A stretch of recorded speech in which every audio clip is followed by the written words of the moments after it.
नमस्कार दोस्तों। पिछले भाग में आपने सुना कि सेठ ने अपने मित्र की लाश को एक गठरी में बांधा और दुखी मन से अपने ससुराल की ओर चल पड़ा। ससुराल के बाहर एक पेड़ था। उस पेड़ पर गठरी को रखकर वह दुखी मन से घर के अंदर चला गया। शाम जब हुई तो उसकी पत्नी उसके लिए भोजन का थाल लेकर आ रही थी। तभी एक कोचरी आकर वहां बोल पड़ी। कोचरी के बोलने से अपशकुन समझकर वह दोबारा भोजन लेने के लिए गई, लेकिन दोबारा भी जब भोजन लेकर आ रही थी तो कोचरी बोल पड़ी। यह देखकर उसे गुस्सा आया और कहने लगी, ए कोचरी, ये तू बार बार क्यों अपशकुन कर रही है? इतने दिनों के बाद तो मेरा पति मुझे लेने आया है। आखिर तू कौन है और क्या चाहती है? तभी कोचरी ने कहा कि मैं कोचरी नहीं, बेमाता हूँ और तेरा पति भोजन नहीं करेगा। तब उसने पूछा कि ऐसा क्यों? कोचरी ने आदि से लेकर अंत तक सारी बात बता दी। तभी स्त्री ने कहा कि मेरे पति का मित्र जीवित कैसे होगा? कोचरी ने कहा, अगर तू अपने शरीर के दाएं अंग का मांस मुझे खाने दे तो मैं उपाय बताऊंगी। तब उसने कहा, ठीक है। उसने अपने शरीर के दाएं अंग का मांस कोचरी को खाने दिया। कोचरी ने 2-4 चोंचे ही मारी थी। वह तृप्त हो गई। फिर उससे कहने लगी, अब तू अपने पति के पास जा। तेरे पति का मित्र महल में आ गया है। जब भी तेरा पति उसे आवाज़ लगाएगा वह उसके सामने आ जाएगा। यह कहकर कोचरी वहाँ से उड़ गई। वह खाने का थाल लेकर अपने पति के पास गई, लेकिन सेठ ने उसे देखकर मुंह फेर लिया। वह बड़ा दुखी था। तभी उसकी स्त्री ने कहा कि ऐसी क्या बात है जिससे आप इतने दुखी है? काफ़ी पूछने पर सेठ ने सारी बातें उसे बता दी। तभी उसकी स्त्री ने कहा कि आप अपने मित्र को आवाज़ लगाइए, आपका मित्र अभी चला आएगा। उसने अपने मित्र राजकुमार को आवाज़ लगाई तो देखा सामने से राजकुमार सही सलामत चला आ रहा है। वह बड़ा खुश था। कुछ दिनों के बाद सेठ और राजकुमार जंगल में शिकार खेलने जा रहे थे। तब सेठ की पत्नी ने उससे कहा कि आप तीनों दिशाओं में चले जाना, लेकिन दक्षिण दिशा की ओर मत जाना। वहाँ पर एक पानी का तालाब है जहाँ पर नाग कन्या की पुतली है। उस पुतली को जो देख लेता है उसकी चार मौतें होती हैं, इसलिए वहाँ कभी मत जाना। सेठ ने कहा, ठीक है। सेठ और राजकुमार जंगल की ओर चल पड़े। तीनों दिशाओं में शिकार न मिलने के कारण राजकुमार दक्षिण दिशा की ओर चल पड़ा। सेठ ने उसे रोकने की कोशिश की, लेकिन राजकुमार नहीं माना। जंगल में काफ़ी आगे चलने पर राजकुमार को प्यास लगी। सेठ ने कहा, तुम यहीं बैठो, मैं तुम्हारे लिए पानी लेकर आता हूँ। उसे पता था कि दक्षिण की ओर खतरा है। वह चलते चलते उसी तालाब के पास पहुँच गया जहाँ पर नाग कन्या की पुतली थी। जब उसने पुतली को देखा तो देखकर हैरान हो गया। सचमुच पुतली इतनी खूबसूरत थी कि उसे देखकर कोई भी उसकी ओर आकर्षित हो जाए। वह सोचने लगा, अगर उसके मित्र ने उसे देख लिया तो कहीं उसकी मृत्यु न हो जाए। इसलिए उसने पुतली को झाड़ियों में छुपा दिया और पानी लेकर राजकुमार के पास पहुंचा। लेकिन पानी पीने के बाद भी राजकुमार ने कहा उसकी प्यास नहीं बुझी है, वह स्वयं तालाब पर जाकर पानी पी लेगा। इसलिए वह तालाब की ओर चल पड़ा। तभी उसने झाड़ियों के पीछे नाग कन्या की पुतली को देख लिया। उसे झाड़ियों से बाहर निकाल कर देखा तो वह उस पर मोहित सा हो गया। वह उसे पाने के लिए ललायित था और पागल सा होकर कहने लगा, चल पुतली घर चल, चल पुतली घर चल। यही रट लगा रहा था। सेठ जब वहाँ पहुँचा तो राजकुमार को समझाने की बड़ी कोशिश की, लेकिन राजकुमार तो चलने को तैयार नहीं था। बड़ी देर के बाद समझा बुझा कर राजकुमार को वापस घर ले आया। सारी बात सेठ ने अपनी पत्नी को बताई। तब उसकी पत्नी कहने लगी कि वो एक नाग कन्या की पुतली है जो तालाब के अंदर रहती है। उसी तालाब में एक इच्छाधारी नाग भी रहता है। वो हर अमावस्या की रात को बाहर घूमने जाता है और अपने मणि को तालाब के पास ही छोड़ देता है। अगर उसके बाहर जाने के बाद तुम उसे किसी तरह पिटारे में बंद कर लो तो वो तड़प तड़प कर मर जाएगा और फिर नागमणि को उठाकर तुम तालाब के अंदर चले जाना। पानी से तुम्हें रास्ता मिल जाएगा। तालाब के अंदर एक खूबसूरत महल है। उस समय जब तुम महल के अंदर जाओगे तो नाग कन्या एक स्त्री के रूप में होगी। तुम उसे तालाब से वापस बाहर ले आना और फिर अपने मित्र की शादी उससे कर देना। सेठ ने कहा, ठीक है। अपनी पत्नी के कहे अनुसार उसने सारा काम किया। फिर वह उस लड़की को तालाब से बाहर ले आया। जब उसने देखा कि राजकुमार जमीन पर पड़ा है तो उसे हिलाने लगा, लेकिन राजकुमार के तो प्राण पखेरु हो गए थे। अब वह विलाप करने लगा कि वह अपने मित्र को जीवित कैसे करे। वह लड़की भी वहीं बैठी थी।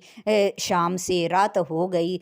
एक पेड़ की डाल पर चकवा चकवी बैठे थे। चकवी ने चकवे से कहा, कोई बात कहो जो रात बीते। चकवे ने कहा, आप बीती कहूँ या पराई बीती। तभी चकवी ने कहा, आप बीती तो रोज सुनाते हो, आज पराई बीती ही सुना दो। चकवे ने कहा, ये जो तुम तालाब के पास राजकुमार को मरा हुआ देख रही हो, ये जीवित हो सकता है। चकवे ने कहा, क्या सच में? चकवे ने कहा, हाँ, अगर कोई मेरी बीट को पानी में घोलकर इसे पिला दे तो ये जीवित हो जाएगा। चकवी ने कहा, अच्छा, ये तो बहुत अच्छा है। तभी चकवे ने कहा, पर इसकी 4 मौतें होने लिखी है। 3 मौतों से तो ये बच जाएगा, लेकिन चौथी इस पर बड़ी भारी होगी। चकवे ने कहा, क्या ये चौथी मौत से नहीं बच पाएगा? चकवे ने कहा, चौथी मौत काले सर्प के काटने से होगी। अगर किस्मत से ये उससे बच गया तो ये लंबे समय तक जीवित रहेगा। फिर चकवे ने कहा, क्या ऐसा हो सकता है? चकवे ने कहा, जो इसकी जान बचाएगा। अगर उसने ये बात किसी और को बताई तो वो हमेशा के लिए पत्थर का बन जाएगा। ये बात सुनकर चकवी ने कहा, यह तो उस इंसान के साथ बहुत गलत होगा। क्या वो जीवन में दोबारा कभी इंसान नहीं बन पाएगा? चकवे ने कहा, वो इंसान बन जाएगा। जब राजकुमार का बेटा होगा तो उसके रक्त के छींटे अगर उसकी मूर्ति पर छिड़के जाएंगे तो वो पुनः जीवित हो जाएगा। चकवी ये बात सुनकर कहने लगी, ये तो बड़ा ठीक है कि जो ये भलाई करेगा उसके बाद अगर इस पर रक्त के छींटे छिड़के जाएंगे तो ये जीवित हो जाएगा। सेठ और वह लड़की राजकुमार की लाश के पास बैठे हुए चकवा चकवी की रात भर सारी बातें सुन रहे थे। सुबह जब हुई तो चकवा चकवी आसमान में उड़ गए। तभी सेठ ने चकवे की बीट उठाई, पानी में घोली और राजकुमार को पिला दी। सच में राजकुमार जीवित हो गया। राजकुमार ने उस लड़की से शादी कर ली। अब वह उसकी पत्नी बन गई थी। राजकुमार बड़ा खुश था, लेकिन सेठ और राजकुमार की पत्नी को पता था कि अभी उसकी चौथी मौत होनी बाकी है, जिससे उसे बचाने के लिए वे योजना बनाने लगे। तभी राजकुमार की पत्नी ने अपने कमरे की छत की खोल में सेठ को छुपा दिया। तभी आधी रात में राजकुमार सो रहा था। एक काला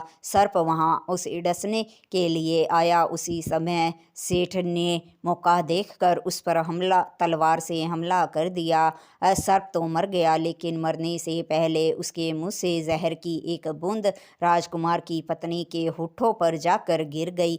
अब वह सेठ सोचने लगा, ये तो बड़ी मुश्किल हो गई। मित्र की पत्नी को कैसे मरने दे सकता था? उसने विचार किया कि वह उसके होठों से जहर की बूंदों को चूस लेगा। इसलिए वह उसके होठों से जहर की बूंदों को अपने होठों से चूस रहा था। उसी समय राजकुमार वहां आ गया। यह सब देखकर राजकुमार का खून खौल उठा और कहने लगा, गद्दार, तूने दोस्ती की आड़ में ये सब अपने मित्र की पत्नी के साथ कर रहा है। तुझे जरा भी लाज नहीं आई? मैं अभी तलवार से तेरा सर धड़ से अलग कर देता हूँ। सेठ ने राजकुमार को समझाने की कोशिश की कि मित्र, मुझे गलत मत समझो, ये सब मैं तुम्हारी पत्नी की जान बचाने के लिए कर रहा था। राजकुमार ने कहा, अब पकड़े गए तो बहाने बना रहे हो, मैं तुम्हारा सर धड़ से अलग कर देता हूँ। अब सेठ सोचने लगा कि मौत तो तय है, बात बताऊंगा तो पत्थर का बन जाऊंगा, अगर नहीं बताऊंगा तो मित्र का विश्वास खो दूंगा। इससे तो अच्छा है कि मैं मित्र को विश्वास दिला दूं कि मैं जो कर रहा था वो उसकी पत्नी की जान बचाने के लिए कर रहा था। उसने राजकुमार से कहा कि अगर मैंने तुम्हें सारी बातें बताई तो मैं पत्थर का बन जाऊंगा। राजकुमार ने कहा, गद्दार, चाहे तेरे साथ जो कुछ भी हो, पर जो सच है तू मुझे अभी बता, वरना तेरा अभी कत्ल कर दूंगा। तभी सेठ ने आदि से लेकर अंत तक सारी सच्चाई राजकुमार को बता दी, और ये भी बताया कि जब उसका बेटा होगा तो उसके रक्त के छींटे अगर उसकी मूर्ति पर छिड़क देंगे तो वह पुनः जीवित हो जाएगा। यह कहकर वह पूरा पत्थर का बन गया। ये सब उसकी पत्नी देख रही थी। वह सोचने लगी कि राजकुमार का मित्र कितना सच्चा था। उसने अपने मित्र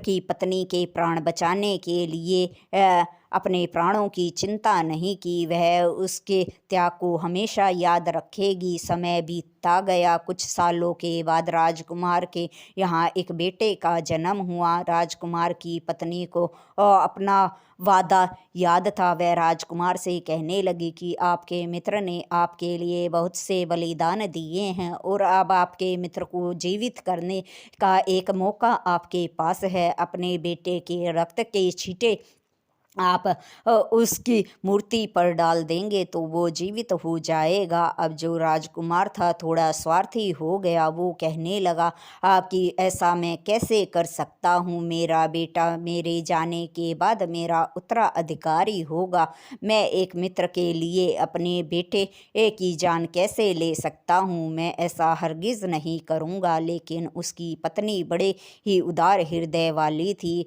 उसे अपने पति के मित्र के किए गए त्याग याद थे। उसी के कारण राजकुमार आज जीवित था और सुखी जीवन जी रहा था। एक दिन राजकुमार महल से बाहर गए थे, तब उसकी पत्नी ने अपने बेटे के रक्त के छींटे सेठ की मूर्ति पर डाल दिए तो सेठ जीवित हो गया। राजकुमार जब महल लौटा तो राजकुमार ने कहा, वो पत्थर की मूर्ति कहाँ गई? तभी उसकी पत्नी ने कहा, उसे तो मैंने जीवित कर दिया। यह बात सुनकर राजकुमार आग बबूला हो गया और कहने लगा, ए बज्जात औरत, तूने ये क्या किया? अभी मेरे बच्चे को मेरे सामने ला, नहीं तो मैं तेरा कत्ल कर दूंगा। राजकुमार की पत्नी बड़ी ही नेक दिल थी। उसकी नेक दिली के कारण उसका बच्चा दोबारा जीवित हो गया। उसने अपने बच्चे को राजकुमार को दिखाया। राजकुमार अपने बच्चे और मित्र दोनों को जीवित देखकर बड़ा खुश था। फिर राजकुमार ने अपने मित्र से माफ़ी मांगी और कहा कि उसने उसके साथ बहुत गलत किया, लेकिन उसके मित्र ने अपनी सच्ची दोस्ती निभाई। कहानी आपको अच्छी लगी हो तो लाइक, शेयर और सब्सक्राइब ज़रूर करें। धन्यवाद दोस्तों।